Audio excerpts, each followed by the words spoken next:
আজকের দিনে প্রথমবার ধরা পড়ল একটা ইলিশ, পদ্মা নদীর তরতাজা ইলিশ দেখতে পাচ্ছেন। এটা হয়তো 1.5 থেকে 200 গ্রাম হবে। ইলিশ বাদে আপনার আগে ইলিশ মাছ জাল হচ্ছে সেট করা আছে তো ডবল জাল। ওয়াও, আরও একটা ইলিশ। এখন যে ঘাওড়া মাছটি পেলাম আমরা, এটা কিন্তু অনেক বড়। নর্মালি ঘাওড়া মাছ এত বড়টা খুব বেশি ধরা পড়ে না। বন্ধুরা, স্বাগতম সবাইকে। আজকে এসেছি রাজশাহী জেলার চারঘাট উপজেলা সংলগ্ন পদ্মা নদীতে মাছ ধরতে। তো ইতিমধ্যে জাল ফেলার কাজ শুরু হয়ে গেছে।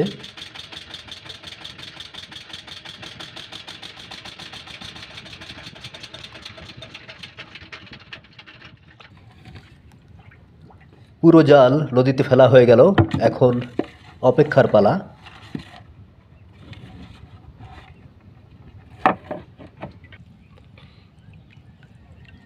দেখছেন বাঁশপাতা মাছ। পদ্মা নদীতে এই মাছ প্রচুর পরিমাণে পাওয়া যায়।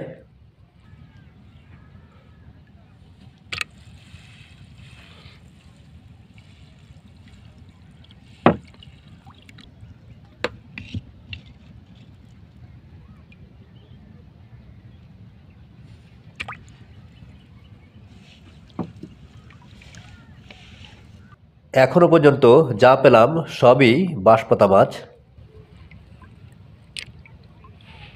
আশা করছি অন্যান্য মাছও পাবো।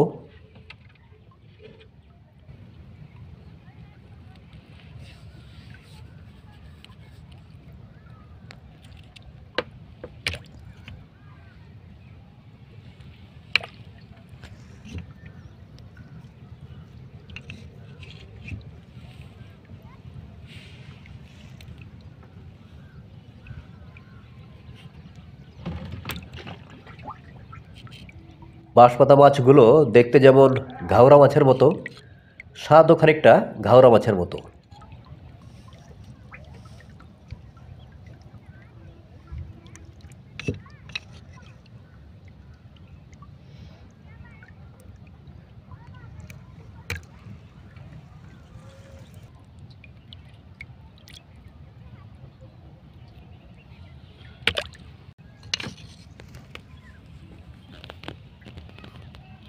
ভিউয়ার্স, এখন যে মাছটা পেলাম এটা হচ্ছে বাচা মাছ।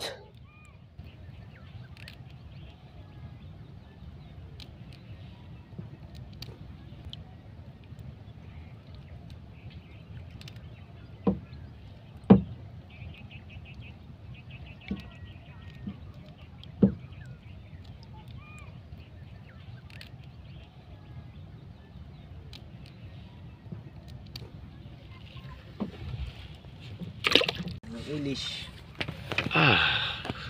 আজকের দিনে প্রথমবার ধরা পড়ল একটা ইলিশ, পদ্মা নদীর তরতাজা ইলিশ দেখতে পাচ্ছেন। এটা হয়তো 1.5 থেকে 200 গ্রাম হবে। ইলিশ বাদে আপনার আগে ইলিশ মাছ জাল হচ্ছে সেট করা আছে তো ডবল জাল।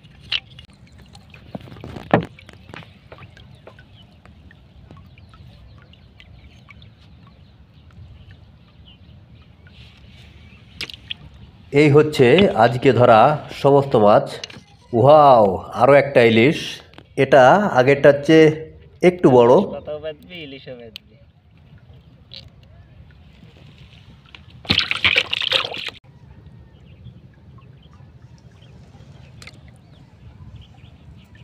হয় আপনার প্রত্যেক দিনে 2 কেজি 1.5 কেজি 2 এই মাছ আপনার বাঁধলে আপনার হচ্ছে গোটা জালে এরকম একটু পর পর বাইতে থাকে।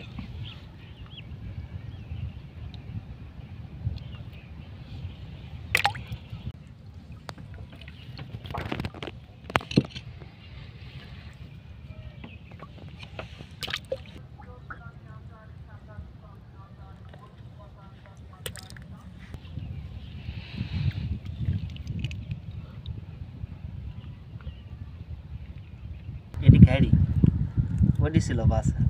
এখন যে ঘাওড়া মাছটি পেলাম আমরা, এটা কিন্তু অনেক বড়। নর্মালি ঘাওড়া মাছ এত বড়টা খুব বেশি ধরা পড়ে না।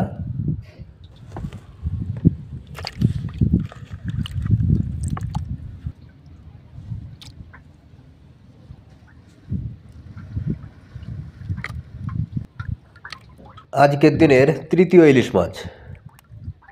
মোটামুটি দিনটি ভালোই গেল, শেষ হয়ে গেল মাছ ধরা। এখন বাড়ি ফেরার পালা। আবারও হাজির হব নতুন কোনো মাছ ধরা ভিডিও নিয়ে। ততদিনে আমাদের সাথেই থাকবেন। ধন্যবাদ সবাইকে।